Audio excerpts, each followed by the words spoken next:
जय हिंद साथियों, स्वागत है आप सभी का एजुकेशन के एट 6 में। और रुख करते हैं बिहार की तरफ, क्योंकि बिहार में 1,75,000 की शिक्षकों की भर्ती चल रही है।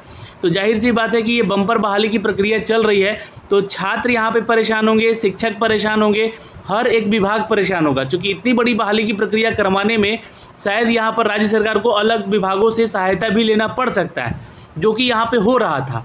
अब इस चीज़ को लेकर यहाँ पर बीपीएससी जो है शिक्षा विभाग से ही सहायता ले सकता है, क्योंकि ये मामला जो है, जो भी डॉक्यूमेंट वेरिफिकेशन का है, वो शिक्षा जगत से ही है। ये चीज़ एक है यहाँ पर।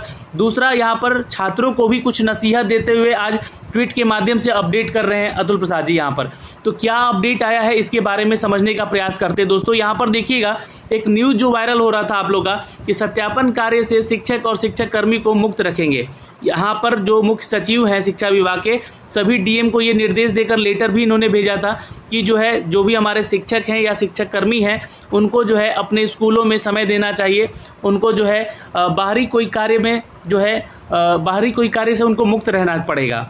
तो यहाँ पर जो है शिक्षा विभाग ने पदाधिकारी और कर्मी भी अलग रहेंगे। मुख्य सचिव ने इस संबंध में सभी जिलाधिकारियों को पत्र लिखा था और यह काम नहीं कराने को कहा था। मंगलवार को ये जो है अपडेट आप लोग को दिया गया था, और मंगलवार को शिक्षा विभाग ने बीपीएससी को भी एक पत्र लिखा था, जिस पत्र में लिखा था कि इन्होंने प्रमाण पत्र सत्यापन से अलग रखने को कहा था शिक्षक और शिक्षक कर्मियों को। अध्यापक के पद पर नियुक्ति के लिए अभ्यर्थियों को प्रमाण पत्रों का सत्यापन कराया जा रहा है। मुख्य सचिव ने अपने पत्र में लिखा है कि शिक्षा विभाग द्वारा विद्यालयों में विद्यार्थियों की उपस्थिति में वृद्धि को लेकर विशेष अभियान चलाया जा रहा है। ऐसे में शिक्षकों और शिक्षा विभाग के अधिकारियों का सत्यापन कार्य में अलग से रख रखाव रखना यहाँ पे प्रतीत नहीं होता है, आवश्यक नहीं प्रतीत होता, मतलब कि इनको ज़रूरत नहीं है वहाँ पे, तो इनको जो है स्कूल में यहाँ पे ड्यूटीज़ देना है। तो अब एक बात मेरी तरफ से यहाँ पे मैं ऐड करना चाहूँगा कि आज जिस तरीके से यहाँ पर डॉक्यूमेंट वेरिफिकेशन को छेड़छाड़ किया जा रहा है, मतलब कि एक जो है इनका डॉक्यूमेंट वेरिफिकेशन एक शिक्षक या शिक्षा विभाग ही करवा सकता है, तो जबकि ये चीज़ें आपको सरकार से जाके बोलनी चाहिए। तो आप जो है यहाँ पर सभी बीपीएससी को भी लेटर लिख रहे हैं, सभी डीएम पदाधिकारियों को भी लेटर लिख के दे रहे हैं कि ऐसा नहीं होना चाहिए। तो आप बताइए कि जब इलेक्शन होंगे तो इलेक्शन के समय इन शिक्षकों को भी आपको यहाँ पर जो है इलेक्शन ड्यूटी में नहीं जाने देना होगा। ये चीज़ें आप पहले क्लियर कर लीजिए। लेकिन इस पे अतुल प्रसाद जी ने क्या कहा, और साथ ही साथ छात्रों को कुछ नसीहत दी है यहाँ पर अपने ट्वीट के माध्यम से, जो कि शाम में ये ट्वीट आया है दोस्तों। और ये अपडेट देखिए क्या बोला जा रहा है कि whether a BEd degree certificate is obtain before STET और आफ्टर इट, मतलब कि बीएड डिग्री प्रमाण पत्र जो है एसटीईटी से पहले प्राप्त किया गया है या उसके बाद, यह ऑनलाइन आवेदन जो है प्रणाली से जो आसानी से पता लगाया जा सकता है। तो ये इजीली यहाँ पे पता लगाया जा सकता है, इस बारे में यहाँ पे लिखा गया है। ऑनलाइन एप्लीकेशन सिस्टम के जरिए हम ये चीज़ें पता लगा सकते हैं। तो जो भी टीआरई कैंडिडेट्स हैं, नीड नॉट वरी अबाउट, उन्होंने साफ साफ कहा कि आप लोग जो टीचर रिक्रूटमेंट के अभ्यर्थी हैं, इसकी चिंता ना करें कि कौन फर्जी डिग्री लेकर आ रहा है या कौन यहाँ पर जो है उनका रिक्रूटमेंट गलत तरीके से हो रहा है। क्योंकि देखिए, इनका कहना है यहाँ पर कि डॉक्यूमेंट वेरिफिकेशन का ये प्रोसेस ऐसा नहीं कि ये पहली बार इतिहास में हो रहा है। ऐसा होता है कि आपका डॉक्यूमेंट जाँचा जाता है, आपका रिज़ल्ट दिया जाता है, और रिज़ल्ट देने के बाद जो है एक और प्रोसेस होता है जहाँ पर आपके सारे डॉक्यूमेंट्स को वेरीफाई किया जाता है, तभी जो है आपका यहाँ पर रिक्रूटमेंट होता है। तो उसके बारे में भी चर्चा हुई है, एक लेटर आया है। और इस देखिए यहाँ पे तो नसीहत दिया इन्होंने छात्रों को कि आप यहाँ पर जो है सुझाव दिया कि आप परेशान ना हो, आपको यहाँ पर वॉरी करने की कोई ज़रूरत नहीं है, तो ये आपके लिए। लेकिन एक लेटर और आया है दोस्तों, मैं आपको दिखलाना चाहूँगा। ये लेटर है जो कि हमारे पास आया है, और ये जो मैं आप तक साझा कर रहा हूँ इसको ध्यान से देखिएगा। और ये देख सकते हैं कि 6 सितंबर को ही अपडेट किया गया था। इसमें क्या बातें कही गई हैं, साफ साफ अगर नहीं दिख रहा तो देखिए मैं आपको पढ़ के बताता हूँ। बिहार लोक सेवा आयोग के द्वारा विद्यालय अध्यापक के पद पर नियुक्ति पर प्रकाशित विज्ञापन संख्या अभ्यर्थियों के प्रमाण पत्रों के सत्यापन के संबंध में ये लेटर है। और ये लेटर जो है आपको 5 सितंबर को लिखा गया था और 6 सितंबर को ये जारी किया गया। इसमें कहा गया कि उपर्युक्त विषयक संदर्भ में सूचित करना है कि प्रमाण पत्रों का सत्यापन पूर्व प्रचलित व्यवस्था के अनुरूप 2 स्तरों पर किया जाता रहा है। मतलब कि 2 लेवल पे ये आपका डॉक्यूमेंट वेरिफिकेशन होता रहा है। और पहले आयोग के स्तर से, जो कि परीक्षा फल के अंतिम प्रकाशन के पूर्व, यानी कि जो है आपका पहला स्तर होता है जो कि परीक्षा फल यानी कि जो रिज़ल्ट आता है उसके अंतिम प्रकाशन यानी कि फाइनल रिज़ल्ट के पहले भी किया जाता है, और दूसरा अधियाची विभाग के स्तर पर किया जाता है। और यहाँ पर अधियाची विभाग के स्तर पर होता है जो कि सफल अभ्यर्थी हो जाते हैं उनका। उनका नियोजन होता है, नियोजन के समय उनका डॉक्यूमेंट वेरिफिकेशन फिर से किया जाता है। तो ये दोनों का ही जो अपना अपना एक अलग औचित्य है, इनका अलग ही महत्व है। यहाँ पर दोनों एक दूसरे के पूरक भी हैं, यानी कि यहाँ पे पहले डॉक्यूमेंट वेरिफिकेशन कराना और फिर बाद में जब रिजल्ट आ जाए, ज्वाइनिंग मिले, नियोजन की प्रक्रिया हो, तो आपको यहाँ पे जो है डॉक्यूमेंट वेरिफिकेशन कराना। दोनों ही एक दूसरे के पूरक है, यानी कि होना चाहिए। बिना अपने स्तर से सत्यापन कार्य के आयोग के द्वारा ना ही कोई अनुशंसा भेजी जा सकती है। यहाँ पे अब पॉइंट नोट कर लीजिएगा आप लोग, थोड़ा सा ये सुझाव दिया जा रहा है कि बिना अपने स्तर से सत्यापन कार्य के आयोग के द्वारा ना ही कोई अनुशंसा भेजी जा सकती है और ना ही कोई डोसियर यहाँ पर भेजा जाता है।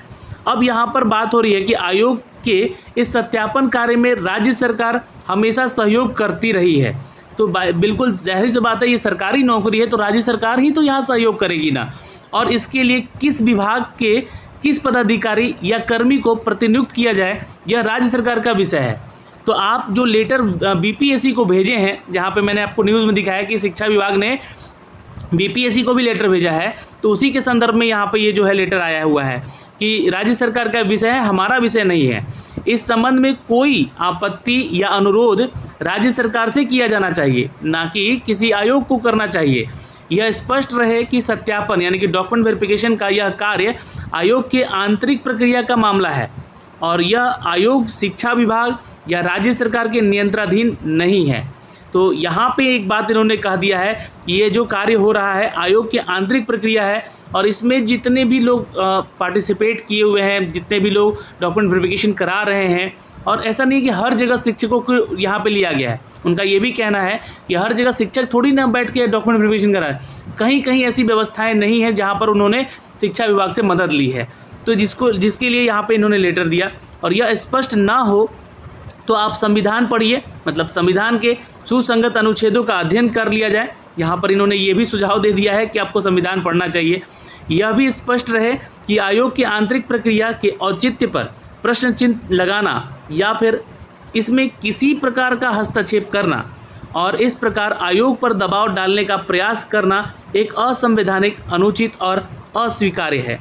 तो ये एक बहुत बड़ी बात लिख दी गई है। अब शिक्षा विभाग इसको अपने ऊपर ले रहा है या फिर ये चीज़ें जो है इनडायरेक्टली बोला गया है यहाँ पर कि देखिए ये सारी चीज़ें आप जो है हम लोग जो है संवैधानिक तरीके से कर रहे हैं। ऐसा नहीं है कि ये असंवैधानिक है कि हमने जो है बिहार सरकार का वैकेंसी है तो यहाँ पर हमने प्राइवेट किसी कंपनी को उठा के लेकर आए हैं तो वो हम पर सवाल उठा रहे हैं। ये राज्य सरकार का ही विषय है और राज्य सरकार से आपको जो है इसकी गुजारिश करनी चाहिए, इसकी बात रखनी चाहिए। आश्चर्य यहाँ पर ये होता है कि विभाग इन सब प्रावधानों को जानते हुए भी बिना प्रमाण पत्रों के सत्यापन के ही आयोग से अनुशंसा की अपेक्षा कर रही है। तो आप लोग समझ चुके होंगे कि ये जो लेटर है ये किसको लिखा गया है ना। और यहाँ पर एक वार्न भी कर दिया गया है कि उपरोक्त के आलोक में निर्देशानुसार कहना है कि भविष्य में इस तरह का पत्राचार की धृष्टता नहीं की जाए यहाँ पर। और देख सकते हैं ये जो सिग्नेचर है बिहार लोक सेवा आयोग पटना की तरफ से अपडेट किया गया है, 6 सितंबर को ये लेटर लिखा गया है। तो सुझाव यहाँ पर छात्रों को भी दिया गया है और यहाँ पर शिक्षा विभाग को दिया गया है। इस न्यूज़ अपडेट में आपकी क्या अपनी राय है, आप भी बताइएगा कितना सही है कितना गलत है चीज़ें। और देखिए छात्र जहाँ भी परेशान हो रहे हैं डॉक्यूमेंट वेरिफिकेशन को लेकर तो बिल्कुल आप परेशान ना हो, क्योंकि आगे चलकर भी ये सारी चीज़ें होंगी प्रक्रियाओं में। और आप जो छात्र डर रहे हैं कि जो फर्जी डिग्री लेकर आ रहे हैं तो ठीक है, वहाँ पर एक डर आपका बहुत ही अच्छा है कि अगर आज वो सेलेक्ट होकर आगे चले जाते हैं, बाद में ही भले रिजेक्ट हो, पर आज वो आपका तो सीट मार रहे हैं ना, यहाँ पर आपका सीट तो बर्बाद कर रहे हैं। क्योंकि उनकी जगह पे आपको जाना था तो आपकी जगह पे वो चले गए और फिर वहाँ से वो बाहर हुए तो वो सीट खाली रह जाएगी।